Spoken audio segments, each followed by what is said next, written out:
On to the headlines. Kenya's dairy industry set for major reforms to boost milk quality and farmer incomes. Tourism revenue projected to hit 650 billion Kenya shillings in 2025, says Minister. Africa unites for clean air as 50 million join the fight against pollution. Elfin Evans clinches victory at Safari Rally Kenya, extends championship lead.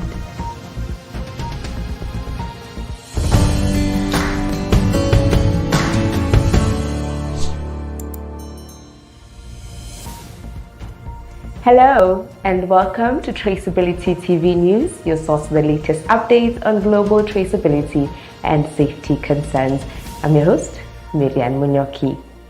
Kenya's dairy industry is about to undergo a massive reform aiming to improve milk quality and boosting farmer incomes.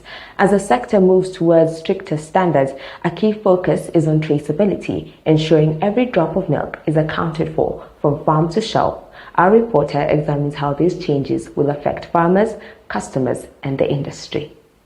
To protect consumers and increase the transparency of milk production, the government and industry stakeholders are tightening regulations. Traceability technologies track milk from collection to processing plants and retail shelves, underpinning these improvements. This ensures quality, reduces contamination, and builds consumer trust. With Kenya's dairy sector contributing over 4% to GDP, these reforms will boost farmer profits and ensure safe, high-quality dairy products. Deborah Cleese, Traceability TV. Nairobi is set to host the Farmer and Health International Expo 2025. The event will bring together specialists to advance healthcare innovation. The main focus of the event will be on the pharmaceutical industry, ensuring that medicines are safe, authentic, and efficiently distributed. Our reporter explores how this event could reshape the future of healthcare. The Farmer and Health International Expo 2025 will showcase cutting-edge track and trace technologies for real-time pharmaceutical monitoring from manufacturers to patients. This makes drugs safer, inhibits counterfeiting, and meets regulations. Kenya's role as a regional healthcare hub makes the expo a key forum for stakeholders to debate digital solutions, GS1 standards, and pharmaceutical integrity legislation frameworks. Ronald Reagan, Traceability TV. With income expected to exceed 650 billion Kenya shillings in 2025, Kenya's tourist sector is set for a big boost. Traceability is becoming increasingly important as the industry goes to guarantee flawless operations, from visitor safety to environmentally friendly travel options. Our reporter explores how technology is influencing Kenya's tourism industry. Traceability is changing the business as domestic tourism continues to grow and foreign tourists increase. In the hotel business, digital tracking solutions are improving visitor management, supply chain effectiveness, and bookings. Wildlife conservation efforts also benefit from real-time tracking of endangered species, ensuring ethical tourism. Additionally, traceable payment systems and secure identity verification are reducing fraud and enhancing tourist confidence. Traceability will be essential in ensuring safety, responsibility, and a world-class tourist experience as Kenya works to maintain its reputation as a top travel destination. We're now taking a short commercial break. Stay tuned for more news updates after the break. Welcome to Traceability TV, your ultimate destination for all things traceability. We're the global platform that brings you the latest in traceability news, interviews, and live event coverage. From in-depth news updates to exclusive interviews, Traceability TV keeps you informed on the practices that are transforming industries worldwide. Our mission is simple: empowering organizations to achieve transparency, accountability, and sustainability throughout their supply chains. Our vision: a world where every product's journey is visible, ethical, and sustainable. At Traceability TV, we offer unparalleled opportunities for brand visibility, Feature your company, highlight your traceability solutions, and showcase your commitment to GS1 standards. Leverage our expertise to create high-quality advertisement videos that resonate with your audience, or sponsor a segment to position your brand as a leader in the traceability space. You can support us by partnering on special projects. Your contributions help us deliver more in-depth analyses and expand our global coverage. Traceability TV is more than just a channel, it's a movement. Join us in building a future where every product's journey is visible and trusted. Traceability TV. We trace it, you trust it.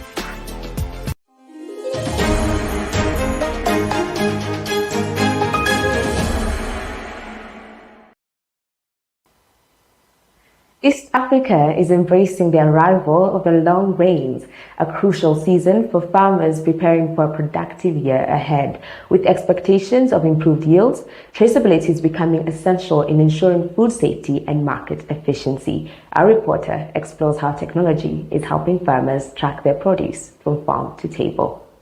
Traceability is transforming the agriculture sector as farming starts in the region. It allows farmers to keep an eye on crops, confirm the purity of seeds, and guarantee sustainable agricultural methods. Digital tracking technologies are improving food safety, decreasing post-harvest losses, and streamlining supply chains. Precision farming is being guided by real-time weather and soil data as concerns about climate variability grows. Additionally, consumers are becoming more confident in the safety and authenticity of agricultural products because of blockchain-enabling tracking systems. Traceability will be essential in connecting farmers to markets, ensuring fair prices, and guaranteeing that food reaches customers in complete transparency as East Africa strives to increase output. Deborah Cleese, Traceability TV. Africa is taking a strong stance against pollution, with 15 million people joining a continent-wide movement for clean air. To fight air pollution, governments, corporations, and communities are using creative solutions. Traceability is becoming a more effective technique for monitoring air quality and enforcing environmental regulations as pollution levels grow. Authorities may now identify significant polluters with the use of real-time emissions data from satellite monitoring and advanced sensor networks. Traceable carbon footprints in sector guarantee accountability and encourage businesses to operate more sustainably. Traceability is essential to guaranteeing cleaner air, safeguarding public health, and promoting a sustainable future for the generations to come as Africa's metropolitan centers continue to expand. Winter Luther, Traceability TV.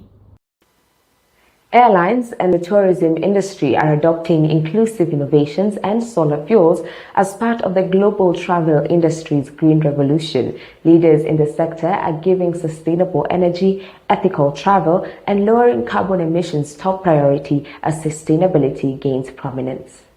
The transition to sustainable travel is quickening from eco-friendly lodging to solar-powered aircraft fuels. However, strong traceability methods are necessary to guarantee credibility. While intelligent supply chain monitoring guarantees that hotels and airlines source goods responsibly, digital fuel tracking systems confirm the origin and sustainability of biofuels. Accountability is further encouraged by blockchain-powered carbon credit schemes, which enable tourists to make wise, environmentally responsible decisions. Traceability continues to be the cornerstone of transparency as the travel sector develops, assisting companies and customers in navigating a more sustainable future. Ronald Reagan, Traceability TV.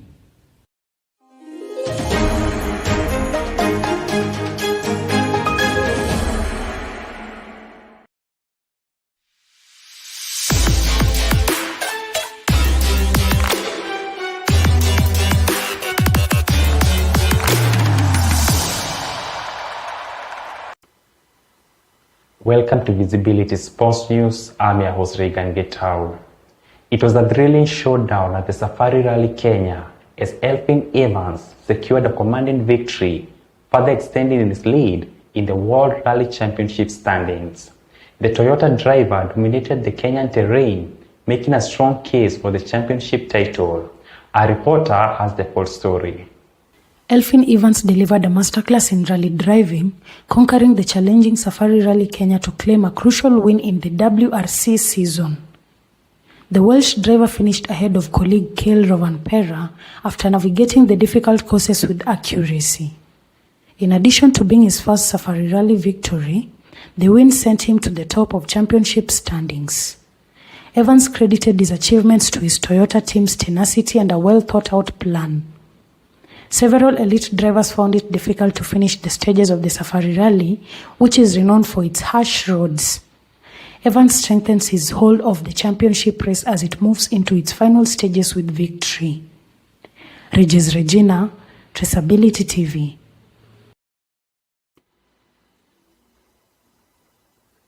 The Harambee Stars, Kenya's national football team, displayed a fresh offensive style in their most recent game. The team's success has given supporters hope for the future, despite the defensive difficulties. There's more from our reporter. In their most recent international match, the redesigned Harambee Stars team performed admirably, playing an exciting, high-scoring game that ended in a dramatic tie. Kenya's attacking unit was excellent during the match, and new players stepped up to contribute. However, the opposition was able to exploit due to defensive failures, highlighting areas that require development. While stressing that the squad is still in transition, head coach Eugene Firat commended his players for their aggressive approach. With their more games planned, the emphasis will be on strengthening the defense while preserving the newly discovered offensive flair. Deborah Cleese, Traceability TV.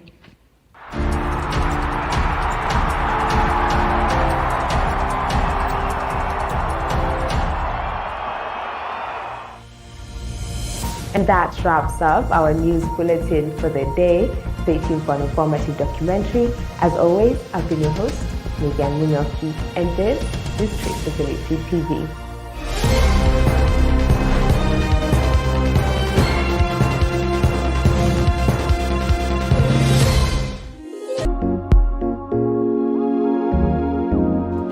Hello and welcome back to Trace Talk, your go-to segment on Traceability TV that dives deep into the world of traceability and the leaders that are making it all happen. As always, I'm your host, Marianne Munyoki, and today I have a very special guest with me. He's a visionary leader and the mind behind GS1 Kenya. Today, we are tracing the path of the CEO of GS1 Kenya, Mr. Peter Otieno. He'll be sharing some incredible insights on traceability and the exciting future of GS1 Kenya. So sit back, enjoy, and prepare for an engaging conversation that connects all the dots of traceability. Thank you so much for joining us today. And can you please state your name and what you do and how you do it for the people at home?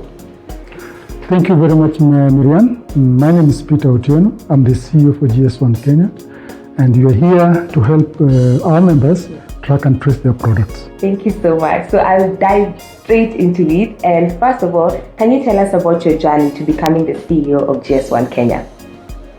So it's been long.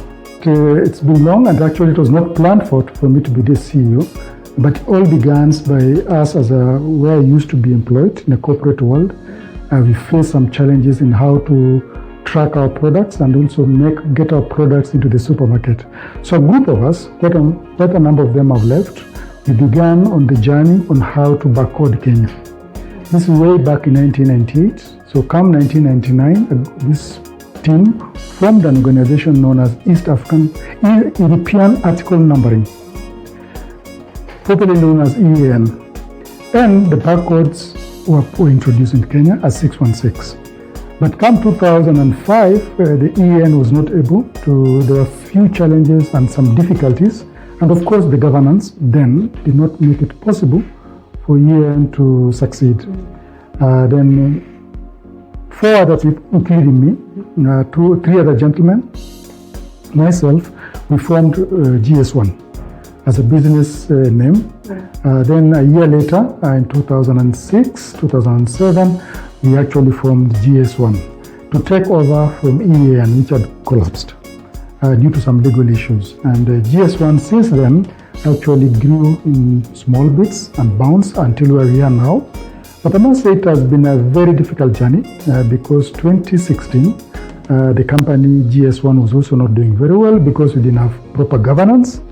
And we decided to invite some professionals or consultants, Orion consulting firm, who helped us actually to see where we were going.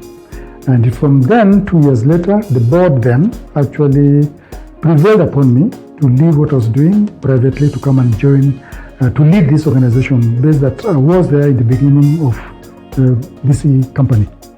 So since 2018, I've been the CEO, and we've seen quite a lot transforming from a company dying to a company which is now flourishing and serving a lot of our members.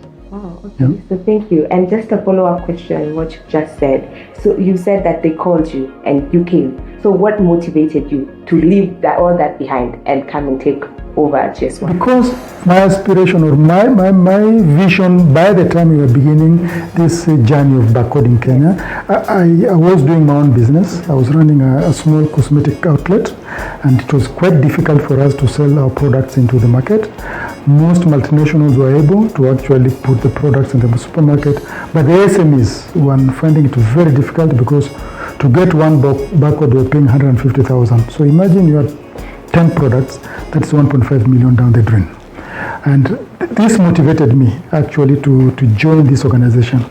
But by seeing that majority of the people on the board did not see the vision of actually how to make it more affordable to small scale business people, I took the lead to actually try to show. And I realized if I don't go in there and being the founder directors, then definitely whoever we're employing to take up the role as a general manager or as a CEO, most of them did not see what we wanted to do. And for that reason, I felt, since this was one of my childhood, well, not really childhood, but my early life as a businessman, that it needed to grow, I thought by running it, I would definitely help more businesses than what I was doing by then. Okay. Yeah. So let's dive into company management, because you said that you faced some challenges, right? So what key principles have guided your approach to company management at GS1 Kenya? This is a good question, and I've tried to bring it up in one of the books I've written. No organization will perform or will succeed if it doesn't have a roadmap. And one of the key things for a roadmap is to have a well-functioning governance. If it's a family business, of course, then the family, the head of the family, become the kind of the source of inspiration for the people to be there.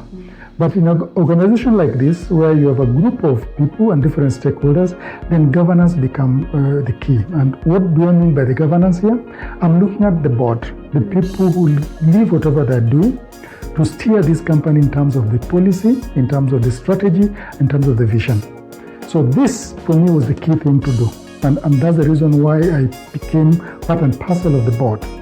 Now, another thing is that when the governance is there, the governance should not interfere with the day-to-day management of the organization. Because what they do is to create policies, vision, and the strategy. Then leave this strategy to an executive, which is actually capable of implementing these strategies and follow the vision where the policy makers have done. Now, if this is done, then the board must also give guidance to the management in terms of capacity building. You must allow the managers to grow in terms of their own academics, in terms of their own professionalism, and allow them to become innovative in the work they're doing. In that case, the company will grow. Yeah. So you brought up the issue of innovation, not issue, but the aspect of innovation. So how is GS1 leveraging technology to enhance traceability? That's a good question. For you to understand this, I think then we have to go back 50 years or 50 plus years to understand why this question of innovation becomes a key aspect of GS1. The Barcodes as itself began in 1974 when the first barcode was scanned. Yes. And the reason was most retailers by then were using tags, price tags. And price tag basically brought two issues. One is that the era of human, where a 6 can become 9 and a 3 can become E. Yeah. Another thing was also what in GS1 we refer to as sweetheartening. Sweetheartening means I'll tell my girlfriend, sorry, not now, or I will ask, people are my friends, people are close to me, Yes. you come to the shop, make sure you pick this product, I will sell it to you at this price. Yeah. And the difference, let's see how best we can share that, if it is a profit. So if you're selling a product of 100 shillings, at 10 shillings, there's 90 shillings saving. So that 90 shillings saving, you can say, give me 45, you take 45. That is called sweetheartening, Yeah. or sweetheartening. Now, this allowed retailers to manage their stocks easily, available, and knowing how the stocks are being managed or being sold. Yes. But with the time, this is becoming obsolete. Why? Because the world has become a small village. And I usually say as a young man, I used to do a lot of window shopping by walking on through the windows. Today, my daughters, my sons, young people, they do online shopping. And this is not something which was seen 50 years ago. So for GS1 to sustain itself and remain relevant, they must take this into account. How are we going to be part and parcel of this new technology, and what do we do, or how do we use the standards we already have to implement into this new emerging trends? Okay. And this is why the traceability comes play, because we know we have the mechanism of doing it, and therefore when you put in the new trends, we succeed. Yeah. So since this is Traceability TV, can you give me and the viewers at home the recent innovations that GS1 Kenya has implemented on traceability? Okay. Yeah. So we're going to delve into a bit of challenges. So what are the biggest challenges facing the traceability industry today? The biggest challenge here is, I think, is buying in by. Can you explain that? Yes, I will explain it shortly, but buying in the way that the consumer try to believe that what they're seeing from this thing called traceability is good for them. As opposed to maybe they will see this as an added cost. The supplier on the other side also feel, now that there's nobody trying to police me about this traceability, I don't need to put it, because for me it will be like an added cost. Why? Because for this to work, there must be a policing, or there must be a regulator. In any system, there must be a regulator. And in our case, we believe the regulator should be a government authority. If I take, for example, trade, we could have the Trade Consumer Authority or Kenya Bureau of Standard. There must be a regulator in terms of how are we regulating this. If it is made in medical aspect, we'll have people like Pharmacy and Poison Board. If you have in agribusiness or in agriculture, we'll have people like TEFIS. So if these three institutions, government-owned institutions, buy into the need of having a traceability and how to control how traceability can be channeled, then I think that becomes easier. But as of now, it is something none of them feel as if it is necessary. So that's one challenge we're having, and we are not finding it as something we can leave alone, but to keep on pushing until they realize, yes, this is something good. Okay, so to look onto the future of GS1, what are your top priorities for GS1 Kenya in the next 5 years? First and foremost, it's for us to be sustainable.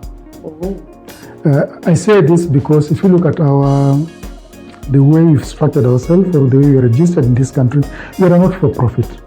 So not for profit, generally most we look at it that our operation should not be geared in making huge profits. We are not like other institutions where they say we have to make 40% for everything we do.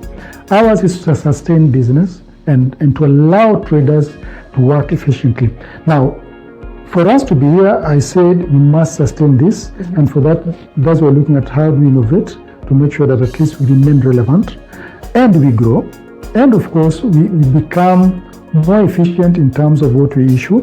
GS1 has been known to give traceability services, but we're also looking at we are managing data. And nothing is going to happen in the future, especially what they call as AI, artificial intelligence, will work without having data. Not only data, but real data, which can be verified, which can be trusted. And this is where we are heading to. That our vision should have data which is trusted. Nobody should question the data we are giving out to them. And for this is what we feel will sustain us. Okay. Yeah. So how is GS1 Kenya positioning itself to seize new opportunities in the market? I think we've done well since 2018. Yeah. And the first innovation we brought in place is what we call Thamani Online. Yeah. And this basically was initiated by the suppliers or manufacturers, because around between 2015 to 2019, a lot of major supermarkets were closing down and suppliers were losing a lot. So the supplier asked us, this item we are putting on our, or rather the codes we are putting on our products, how best can it be used to track and trace our assets and products? Yeah. And this is where we thought deeply and said, fine, is there a way we can actually not really bypass the retailers, but make the supplier and the consumer become the relevant in the supply chain? Because at the end of the day, me as a manufacturer, I want to serve the clients, and my clients are the consumers, not the retailer. The retailer basically are an open store or a distribution point. So this is the reason why we brought in this innovation, where the consumer can actually go directly to the supplier. But the most recent on the same line is what we call Hakikisha Bidhaa. This is a case where we feel not only the consumer can identify the product, more details of that product to the supplier, but they have a platform where they can directly link to the manufacturer. So you find the supplier can actually talk to the consumer on a real-time basis. So that is a way of, we feel we've innovated the way retail is going. Why? Because the youth of today, they shop online. So what future trends in traceability do you see shaping the industry? You've mentioned online shopping, but apart from that, can you give us something new? Let me not play the seer for that, but let me try and say this. The world is changing and changing very fast, as I said earlier, and it's becoming a small village. I can buy something from China, I can buy something from US, and within 24 hours, 36 hours, it will be here. I've not seen this product, I only saw it figuratively online. Something that we call a digital twin of the physical product. So when the product arrives, I want to see it as it is, the way they were showing it on the internet. Now, for this, I believe the future of the world will go whereby, and let me take another line, where I am somewhere in Guatemala, and I have people who have got interest of a particular product in Africa, and for this matter, maybe in Kenya, and the consumer for that product could be in Japan. So the farmer, if I may call it that way, in Guatemala don't have to come to Kenya, but he has farms in Kenya, and he will actually be farming in Kenya using the technology and the people in Kenya, but the product will not be consumed in Guatemala, neither will be consumed in Kenya, but will be consumed in Japan. So the three is a tripartite. And this, everybody is communicating and saying, okay, by this day, I think I'll get my products and they'll be coming from this place, but the person selling me this product is coming from this country. And yet there will be trust. And that actually is what GS1 is trying to do, to bring trust into the trade. Like any other company, the key thing for you to remain relevant is to keep innovating. And is to keep understanding the trend, the new trends which is coming in. 30 years ago, 50 years ago, we didn't care. I'll go home, get the food and come and eat. But now I know not only growing that, but I can share it with somebody without our problem. For that reason, we must look at it that just like air is fluid, the trade should be fluid for it to grow. And that's why GS1 is standing itself. That, you know what, we must keep on innovating, we must keep on having new challenges and going over them for us to remain relevant. The youth of today really wants something which is quite dynamic and something which will make them not move a lot, but to feel as a call or a push of a button, they have what they want. But when you push a button and you see something very beautiful and or nice or lovely, but the moment you're brought to them, you find, oh, this is not what I really wanted. This is the reason why GS1 is coming in and say, you know what, we must create what is called a digital twin of a physical product. So if I see this water is physical here, if I see it in any other platform, it is exactly, and I will not miss when it is brought to me. Okay. Yeah. So not to take you back, but you mentioned something about authoring books. I've been keeping that in my mind, in the back of my mind. Can you please tell us about your book and which one you're the most proud of? I met a professor relative of mine, and he's a literature professor. And I told him it's quite ironical because when I was young, literature was the least subject I wanted. In fact, I had a problem with my literature teacher because it was not something I thought I would do. But out of blues, I realized I've got interest in doing a lot of writing books. At some point I started a blogging, but I stopped because I felt there's too much for me to handle. But of now, I've got 2 books on the shelf. One of them is called Herding the Zebra. This is basically a story or a journey on how GS1 came to be. The intricacies of the politicals behind the scenes, what we did wrong, what we did right, and how the operation grown to be what it is. It is, I won't say it's hilarious, but I'll say it has a lot of interesting things of how somebody can start something from nowhere and grow it to be what it is. So that's how, or what inspired me to write this book called Herding the Zebra. The volume 2 of it is on the way, and I believe, God willing, in a short period of time, we should have this second volume of Herding the Zebra. My second book is actually based on my upbringing on spirituality. It's actually Robbing the God's Gift. And this is, I would say it's a very controversial book because those I've shared with them, some of them blast me. Why did you write this? Why did you not write that? But it's also inspired by the fact that the way religion has been brought to us is somehow that you do not need to question things which you do not understand. But you see, the mind of a young person is inquisitive. And if they can't get answers, ready answers, then they'll try and explore. And I'm not left alone. I was also in that line. I explored a lot when I was growing up. And when the school I went to, I'm saying I'm lucky or fortunate. It was a school mixed of so many. We had Indians, we had whites, we had blacks, we had Arabs.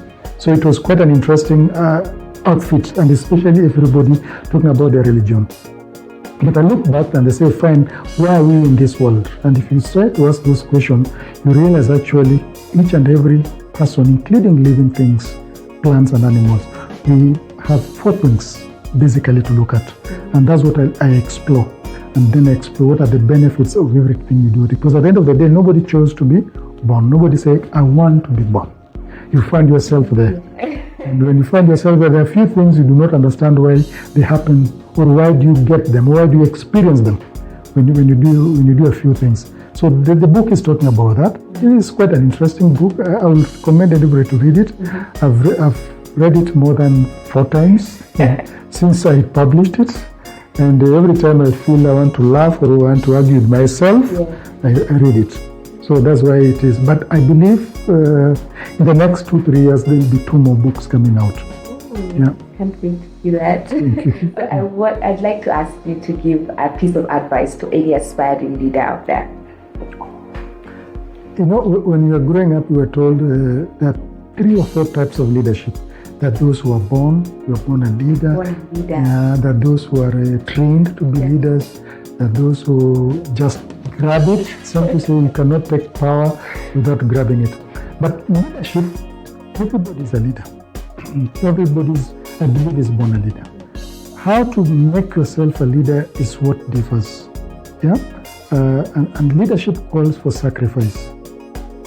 For me, anybody who can sacrifice what they want to do to inspire other people to be great, or somebody who can pick something, it doesn't matter whether it's a company or not, even in sports, even in meetings you have, and you are there to contribute without fearing what people are going to say.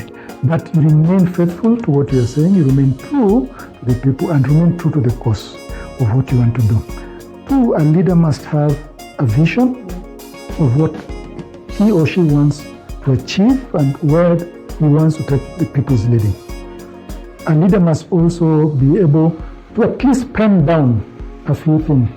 Yeah, but this happened some years back, but I want to do something different. So you become inquisitive, or you not really judge, but you interrogate each and everything you see for the benefit of people, because it cannot be benefit for yourself. Then you're not a leader, because who will you be leading?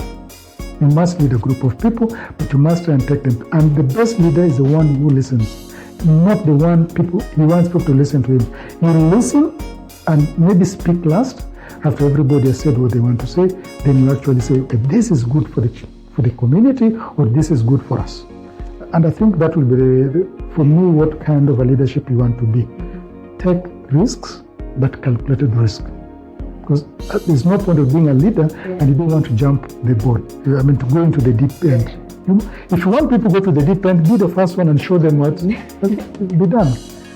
Read when you have an opportunity. I think a good leader should also try and read different aspects of life, not only on one area you want.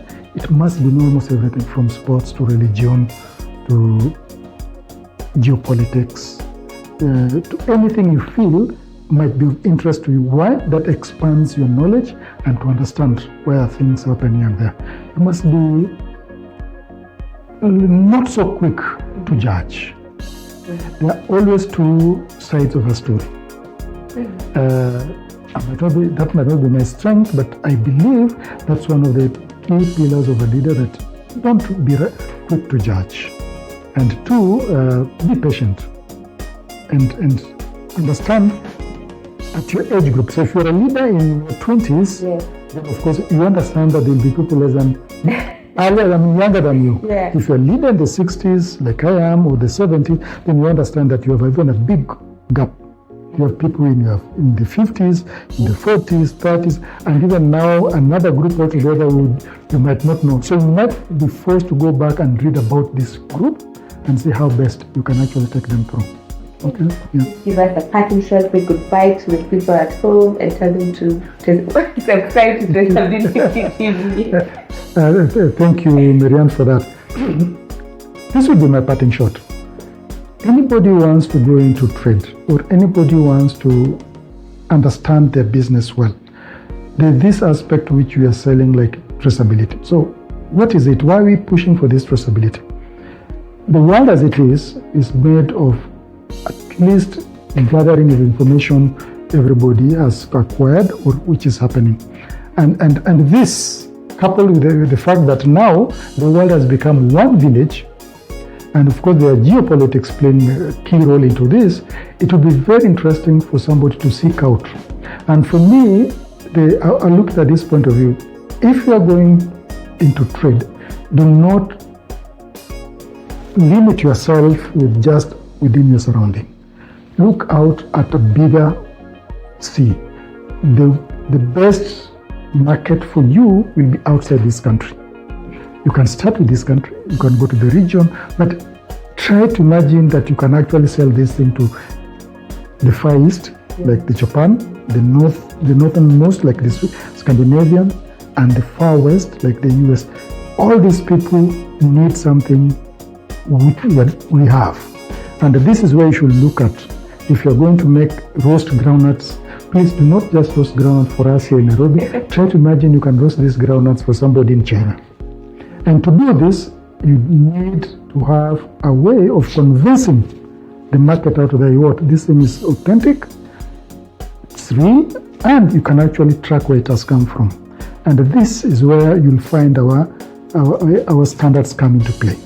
And this is why I say anybody, and especially farmers, if I leave the manufacturing, because our manufacturing skill, though so good or well structured in Africa, but we are still far behind the so-called industrialized countries. But agriculture, I think for me, this is the biggest opportunity we have. And Kenyan farmers, regardless of where you are, farm knowing that you want to take this product outside our country. And that's where money is. That's where money is. And to do this, please come to us to GS1. We'll definitely give you the standards on how to do it through tracking and tracing. Marianne, thank you very much for this opportunity to explain to our viewers what we do, and I think it's quite interesting. For our viewers, I will definitely encourage you to get more information. Please get in touch with us. We like to hear from you. We like also to publish you out there through using this platform, GS1 Traceability TV. And this is what we're asking you to do. Be part and parcel of Traceability TV. Thank you so much. And that's a wrap on today's episode. We've had an enlightening conversation with the CEO of GS1 Kenya, Mr. Peter Jeno, and he shared some incredible insights on traceability. And honestly, I hope you found this conversation as inspiring and informative as I did. Until we meet again, I'm your host, Miriam Munyoki. Remember, we trace it, we trust it.